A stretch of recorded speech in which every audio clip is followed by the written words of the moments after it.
Assalamualaikum warahmatullahi wabarakatuh. Salam Om Swastiastu, Namo Buddhaya, salam kebajikan untuk kita semua. Pertama-tama saya izin memperkenalkan diri.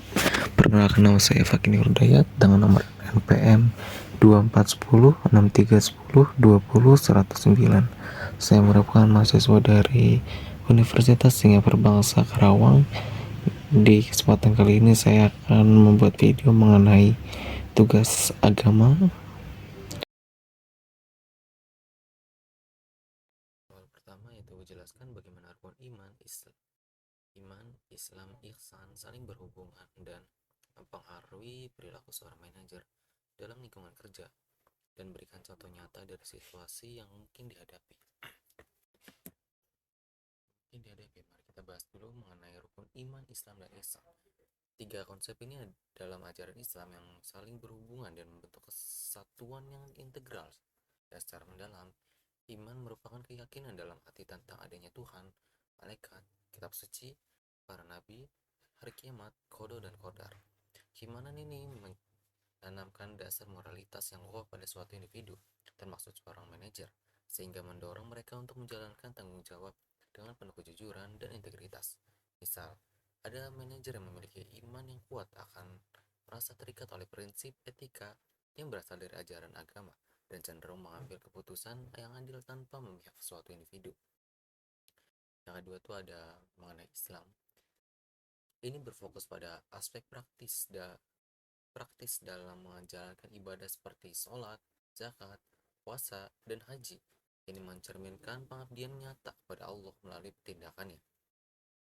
Dalam lingkungan kerja, Islam mengajarkan pentingnya disiplin dan tanggung jawab, karena pelaksanaan ibadah membutuhkan keduanya. Sebagai contoh, manajer mempraktikkan nilai-nilai Islam dalam bekerja yang menghargai waktu, mengelola sumber daya secara efisien, dan memastikan kesejahteraan karyawan. Yang ketiga itu ada ihsan. Kita membahas tentang iman, Islam, dan ihsan. Ini adalah topik ketiganya, yaitu puncak dari iman dan Islam, yaitu melakukan segala sesuatu dengan niat yang tulus dan sebaik-baiknya, seolah-olah menyaksikan Tuhan. Ihsan membawa kualitas spiritual ke dalam tindakan. Dalam konteks manajemen, ihsan mendorong manajer untuk memimpin dengan empati, memahami kebutuhan dan perasaan bawahan, serta menciptakan budaya kerja yang penuh kasih sayang dan kerjasama. Dari ketiga elemen ini, saling mempengaruhi perilaku seorang manajer. Ada iman menjadi landasan etika, Islam sebagai panduan operasionalnya, dan ihsan meningkatkan kualitas tindakan dan hubungan interpersonal. Adapun contoh yang bisa dibilang ini contoh nyatanya, yaitu seorang manajer dalam sebuah perusahaan menghadapi konflik antara dua karyawan. Dengan prinsip iman, manajer akan melihat pentingnya keadilan dan bersikap objektif. Dengan prinsip Islam, ia akan mengedepankan komunikasi yang baik untuk mencari solusi bersama, seperti melalui musyawarah atau diskusi antara satu dengan yang lain. Dengan prinsip ihsan, ia akan berusaha menyelesaikan konflik dengan penuh kasih sayang, memotivasi kedua pihak untuk berkolaborasi kembali demi tujuan yang bersama. Kedua ada jelaskan doktrin kepercayaan dalam Islam dan apa implikasinya terhadap interaksi antar agama dalam konteks manajemen. Doktrin kepercayaan dalam Islam dikenal sebagai akidah, yaitu prinsip-prinsip dasar yang menjadi fondasi bagi agama Islam. Akidah ini mencakup keimanan kepada Allah, para malaikat, kitab-kitabnya, para nabi dan rasul, hari kiamat, serta qada dan qadar. Inti dari kepercayaan Islam adalah konsep tauhid, yaitu pengakuan bahwa hanya ada satu Tuhan, yaitu Allah, yang berhak disembah. Dalam interaksi antar agama, doktrin doktrin Islam mengajarkan toleransi, saling menghormati, dan dialog yang konstruktif. Al-Quran menyebutkan prinsip tidak ada paksaan dalam agama, yang menunjukkan bahwa setiap individu berhak memilih keyakinan mereka. Dalam konteks manajemen, nilai-nilai ini bisa ditetapkan dengan cara membangun hubungan kerja yang inklusif dan menghormati keragaman kepercayaan. Prinsip keadilan dan musyawarah dalam Islam juga relevan untuk menciptakan lingkungan kerja yang harmonis dan produktif. Adapun implikasi yang bisa dibilang praktis terhadap interaksi antar agama. Yang pertama itu tentang penghormatan terhadap keragaman. Manajer perlu memahami dan menghormati kepercayaan karyawan yang berbeda untuk menciptakan suasana yang lebih kondusif. Yang kedua itu ada pendekatan etis. Islam menekankan integritas, kejujuran, dan keadilan yang penting dalam pengambilan keputusan manajerial. Yang ketiga ada penerapan nilai dialog. Prinsip dialog yang diajarkan Islam dapat membantu menyelesaikan konflik dan mempromosikan kerjasama antar individu yang memiliki latar belakang yang berbeda.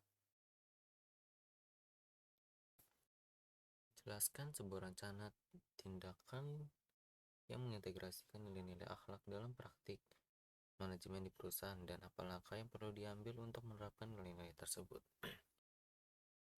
Mengintegrasikan nilai-nilai akhlak dalam praktik manajemen perusahaan merupakan langkah yang strategis untuk membangun budaya organisasi yang beretika dan berkelanjutan. Nilai-nilai seperti amanah, kepercayaan, kompeten, harmonis, loyal, adaptif, dan kolaboratif disingkat sebagai akhlak telah ditetapkan di berbagai badan usaha milik negara dan khususnya juga di Indonesia sebagai pedoman perilaku karyawan dan manajemen. Adapun langkah-langkah untuk menerapkan nilai akhlak dalam manajemen perusahaan, yaitu pertama ada sosialisasi dan edukasi. Perusahaan perlu mengadakan program sosialisasi untuk memperkenalkan dan menjelaskan nilai-nilai akhlak pada seluruh karyawan, misalnya PT Superior Indonesia cabang Medan melaksanakan sosialisasi akhlak melalui berbagai media dan kegiatan internal yang terbukti efektif untuk meningkatkan kesadaran karyawan terhadap nilai-nilai tersebut. Adapun integritas dalam kebijakan dan prosedur, nilai-nilai akhlak harus tercermin dalam kebijakan perusahaan, seperti kode etik, standar operasional, prosedur, dan sistem penilaian kinerja. Ada PT Jasa Marga Bel Merah mengintegrasikan budaya akhlak dalam kebijakan perusahaan untuk meningkatkan kinerja karyawan selama pandemi COVID-19. Adapun pelatihan dan pengembangan, menyelenggarakan pelatihan berkala yang menekankan pentingnya nilai-nilai akhlak dalam pekerjaan sehari-hari. Pelatihan ini membantu karyawan memahami dan menerapkan nilai-nilai tersebut dalam tugas mereka. Adapun teladan dari pemimpin, manajemen puncak harus menjadi contoh dalam menerapkan nilai-nilai akhlak. Kepemimpinan yang menunjukkan komitmen terhadap nilai-nilai ini akan mendorong karyawan untuk mengikutinya. Adapun evaluasi dan umpan balik, melakukan evaluasi rutin untuk menilai sejauh mana nilai-nilai akhlak telah diterapkan dan memberikan umpan balik konstruktif pada karyawan. Hal ini penting untuk memastikan kontinuitas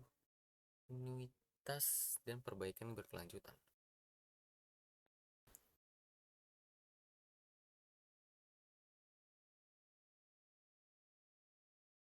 Jelaskan contoh situasi di mana birrul walidain berbakti kepada orang tua dapat diterapkan dalam konteks profesional, bagaimana hal ini dapat mempengaruhi hubungan kerja dan budaya organisasi.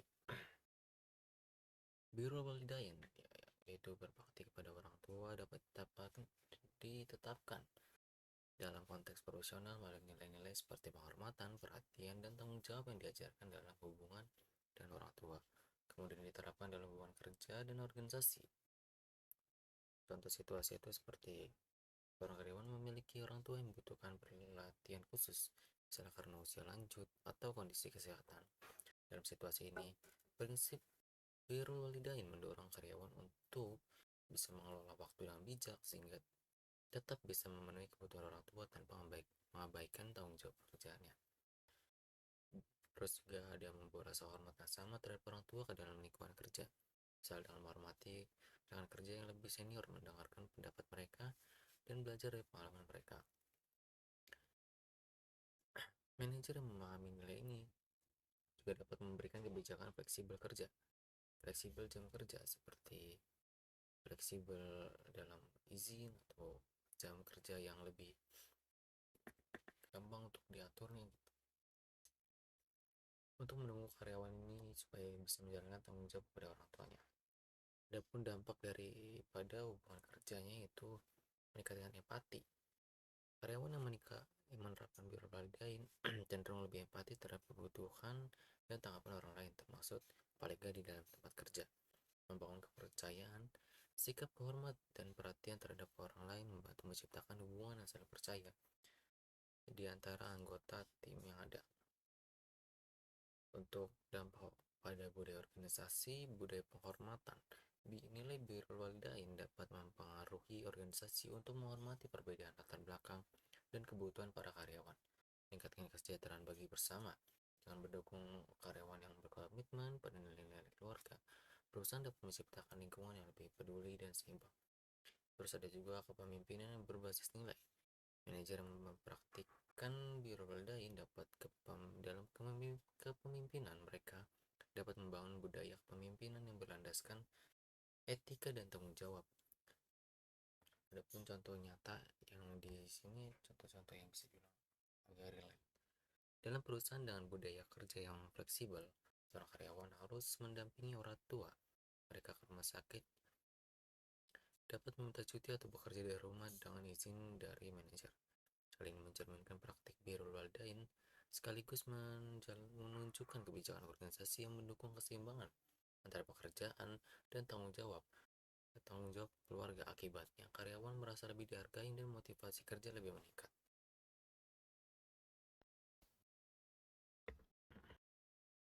Identifikasi dan jelaskan 3 sumber ajaran Islam yang paling relevan untuk pengambilan keputusan dalam manajemen. Bagaimana sumber-sumber ini dapat digunakan dalam praktik sehari-hari. Pengambilan keputusan dalam manajemen berdasarkan ajaran agama Islam dapat merujuk pada 3 sumber utama, yaitu ada Al-Quran, hadis, dan ijma', yaitu kesepakatan atau biasa dikenal sebagai kesepakatan ulama. Nah, kalau ditanya paling relevan itu sebenarnya ini tergantung dari situasi yang tersedia, namun Al-Quran itu lebih bisa fleksibel dipakai untuk kemana saja.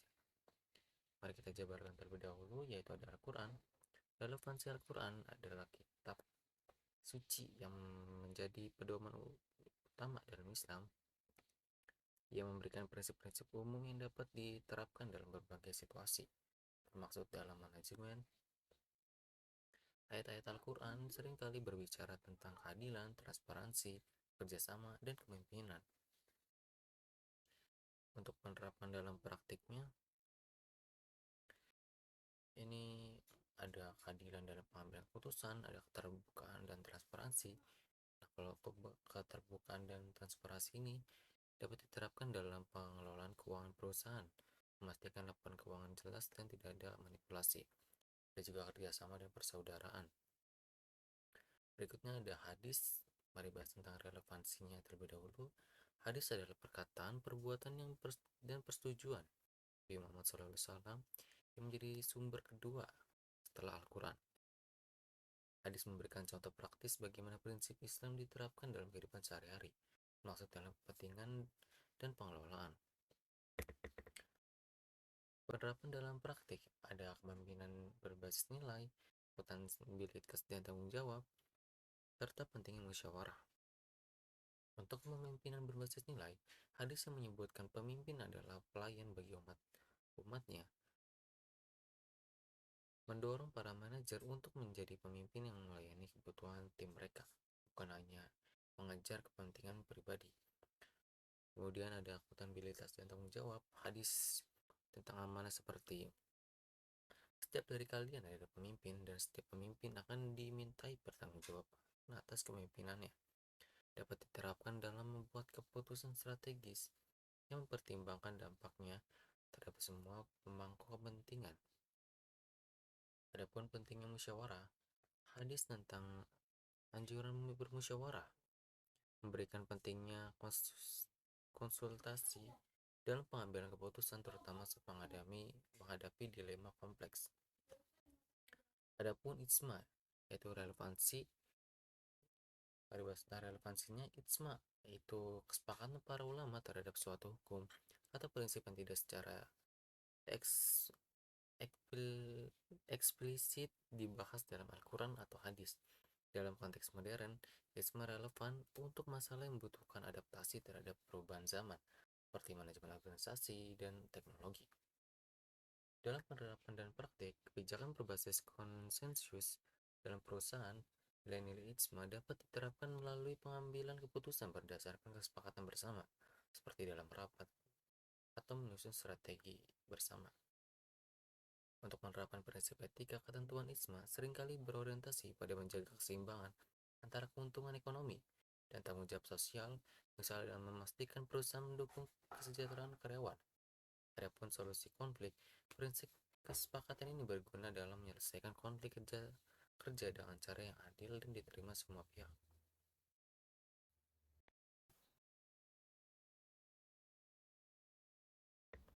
Jelaskan proses ijtihad. Dalam konteks modern, apa tantangan yang dihadapi oleh para ulama dalam menekankan istizat di era globalisasi dan teknologi saat ini? Proses istijat dalam konteks modern.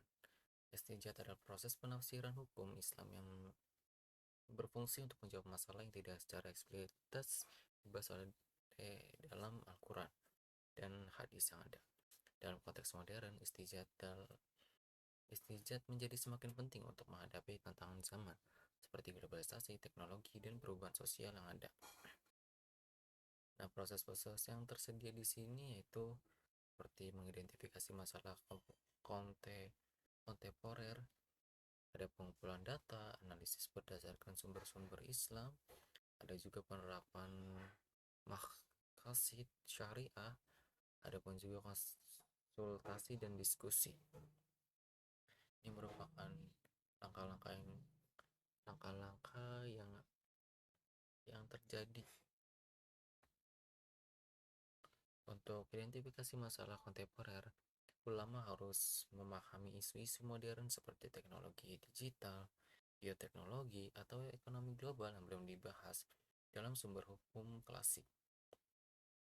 Untuk pengumpulan data, ada data yang relevan untuk masalah yang tersedia dikumpulkan, termasuk fakta ilmiah, sosial, dan ekonomi yang ada.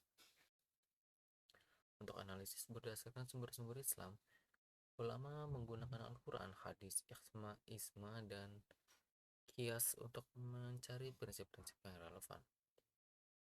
Untuk penerapan maksud syariah tujuan utama hukum Islam digunakan untuk memastikan bahwa keputusan hukum mendukung permasalahan umum seperti menjaga agama, jiwa, akal, keturunan, dan harta yang ada. Adapun konsultasi dan diskusi, proses istijat sering melibatkan diskusi dengan ulama lain untuk memastikan keputusan yang diambil sesuai dengan prinsip Islam dan relevan dengan konteks modern. Nah, adapun tantangan yang tersedia di era globalisasi untuk mengimplementasikannya. Yang pertama itu kompleksitas masalah kontemporer. Masalah modern seperti privasi digital, etika kecerdasan buatan, dan perdagangan global seringkali melibatkan aspek yang sangat kompleks dan multidisiplin. Adapun juga kurangnya ulama yang kompeten, juga ada tuh tekanan sosial dan politik, digital dan validitas fatwa. Adapun juga perbedaan pendapat. Untuk kurangnya ulama yang kompeten, istihad ini membutuhkan ulama yang memiliki pengetahuan mendalam tentang hukum Islam dan isu-isu modern tersedia. Jumlah ulama yang memenuhi kriteria ini masih dibilang terbatas dan hanya sedikit saja. Untuk tekanan sosial dan politik, globalisasi membawa tekanan dari berbagai pihak termasuk pemerintah, masyarakat, dan organisasi internasional yang dapat mempengaruhi independensi ulama dalam beristijah. Untuk digital dan validitas fatwa, fatwa yang diterbitkan secara digital seringkali menghadapi tantangan dalam hal otoritas dan keaslian, terutama di era ini di mana informasi dapat dengan mudah disalahgunakan. Kemudian ada mengenai perbedaan pendapat. Saja seringkali menghasilkan perbedaan pendapat di antara para ulama yang dapat mempengaruhi dan mempersulit penerapan hukum secara universal. Universal.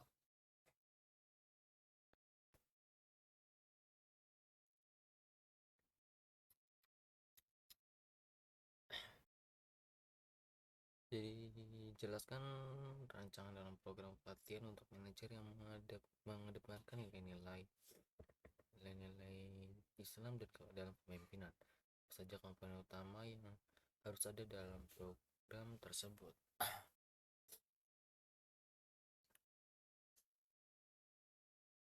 Oke, rancangan program pelatihan untuk manajer yang mengedepankan nilai-nilai Islam dalam kepemimpinan dapat dirancang dengan pendekatan holistik yang mencakup aspek spiritual, etika, dan profesionalisme. Komponen utama yang harus ada dalam program tersebut untuk yang pendahuluan orientasinya itu penjelasan tentang pentingnya nilai-nilai dalam Islam dalam kepemimpinan. Terus juga ada pemahaman dasar tentang konsep kepemimpinan dalam Islam seperti keadilan, amanah, dan ihsan. Untuk materi pelatihannya itu ada nilai-nilai dasar Islam, yaitu keadilan, integritas, akuntabilitas, dan etika kerja. Kemudian ada kepemimpinan spiritual, mengintegrasikan ibadah dan nilai-nilai spiritual dalam pengambilan keputusan. Kemudian ada manajemen berbasis syariah, prinsip-prinsip manajemen yang sesuai dengan prinsip syariah. Komunikasi efektif. Nah, ini juga termasuk penting, yaitu untuk berkomunikasi, cerminkan satu sama lain supaya bisa mencapai kesepakatan bersama. Kemudian pengelolaan konflik, pendekatan Islam dalam menyelesaikan konflik. Kemudian ada metode pelatihannya tuh melalui ceramah dan diskusi, studi kasus, simulasi dan role playing, dan mentoring. Kemudian ada evaluasi dan tindakan lanjut, penilaian terhadap pemahaman dan penerapan nilai-nilai Islam dalam kepemimpinan, rencana tindak lanjut untuk implementasi di tempat kerjanya. Adapun penguatan nilai-nilai Islamnya, kegiatan seperti kajian Al-Quran dan hadis yang relevan dan kepemimpinan. Adapun juga pembentukan komunitas belajar untuk saling berbagi pengalaman dan tantangan.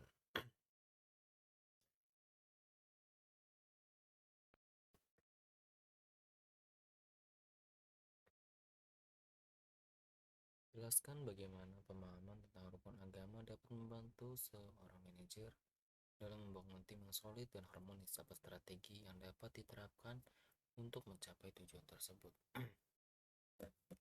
Nah, pemahaman rukun agama ini jika seorang manajer memahaminya dapat membantu manajer membangun tim yang solid dan harmonis dan menanamkan nilai seperti saling percaya, menghargai, dan menghormati.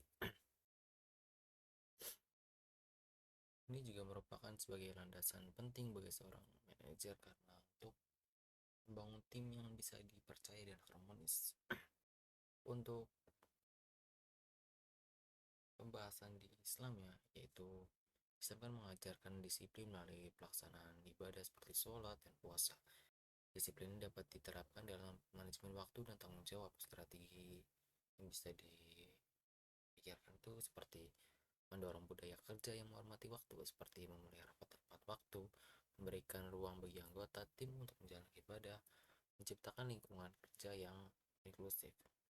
Untuk iman, iman kan mengajarkan keyakinan kepada Allah dan kepercayaan kepada kitab suci.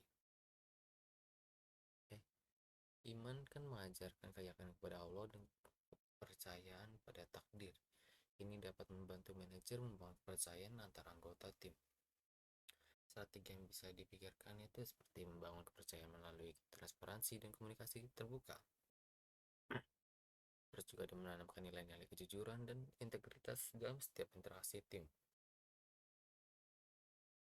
Adapun juga ihsan, yaitu kesempurnaan dalam berbuat. Ihsan kan mengajarkan untuk melakukan segala sesuatu dengan sebaik-baiknya, seolah-olah Allah sedang mengawasi. Strategi yang bisa dipikirkan itu seperti mendorong anggota tim untuk memberikan yang terbaik dalam pekerjaan mereka. Berikan juga contoh kepemimpinan yang penuh empati dan perhatian terhadap kebutuhan tim. Adapun juga strategi yang bisa menjadi tambahan, yaitu membangun kepercayaan satu dengan yang lain, menentukan tujuan yang jelas, menciptakan komunikasi yang terbuka, memfasilitasi kolaborasi yang ada, menghormati pendapat setiap anggota. Kita harus terbuka dengan pendapat dengan yang lain, memfasilitasi kegiatan bersama, menjalankan peran masing-masing anggota tim, memfasilitasi evaluasi, fasilitasi lingkungan kerja yang nyaman, fasilitasi kepemimpinan berkualitas, fasilitasi pemilihan anggota tim. Nah, untuk komunikasi efektif itu pastikan setiap anggota tim itu merasa didengar dan dihargai. Jadi nggak boleh satu pihak saja yang memberikan pendapat. Ada juga penghargaan dan pengakuan, berikan apresiasi atas kontribusi anggota tim. Dan kita harus memberikan penghargaan setiap menyelesaikan suatu kegiatan. Adapun juga kolaborasi, ini kolaborasi supaya bisa mendapatkan ide-ide yang lebih baik. Adapun juga penyelesaian konflik. Pendekatan Islam dapat menyelesaikan konflik seperti musyawarah dan mencari solusi yang adil dan efektif. Di konflik ini nggak bakal bertahan lama dan bisa diselesaikan dengan cara musyawarah dan mencari solusi yang tepat.